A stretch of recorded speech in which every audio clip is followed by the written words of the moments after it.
நித்யாவோட work பண்ணது வந்து plus ரொம்ப நல்ல எக்ஸ்பீரியன்ஸ். ஏன்னா ஒரு இப்போ ஒருத்தர் மட்டும் நல்லா பண்ணாங்கன்னா அது வந்து நல்லா அவ்வளோ இதுவாக இருக்காது. ஆமாம், இன்னொரு ஆக்டரு அவங்க ஏதாவது பண்ணும்போதில் உங்களை உங்களை உங்களை ட்ரிகர் பண்ணுற மாதிரி தான். இப்போ நீங்கள் 2 பேரும் ஒருத்தர் சும்மா போகிற ஒருத்தர் நோண்டி விட்டு நீங்கள் வம்புக்கு இருந்தால் சண்டை நடக்கணும். அந்த மாதிரி தான் நல்ல விஷயமும் அப்படி தான். இந்த வடிவேல் சார் படத்தில் ஒன்றுங்களே மண்டபத்திரம்னு ஒன்று அந்த மாதிரி.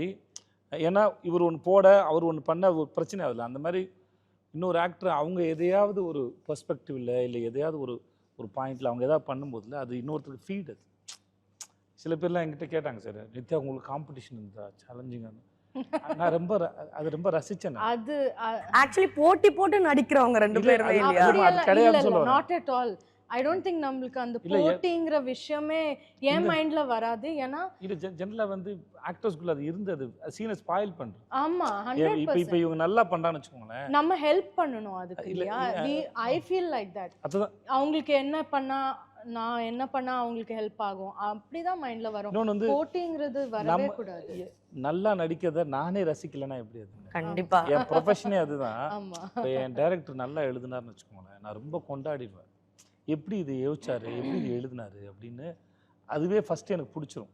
ஓகே, அப்புறம் என் கோஆக்டர் அப்படி நல்லா நடிக்கிறாங்கன்னா, இப்போ இவங்க நல்லா நடிக்கிறாங்கன்னா நான் தான் நித்யாக்கு ஃபஸ்ட்டு ஃபேன்.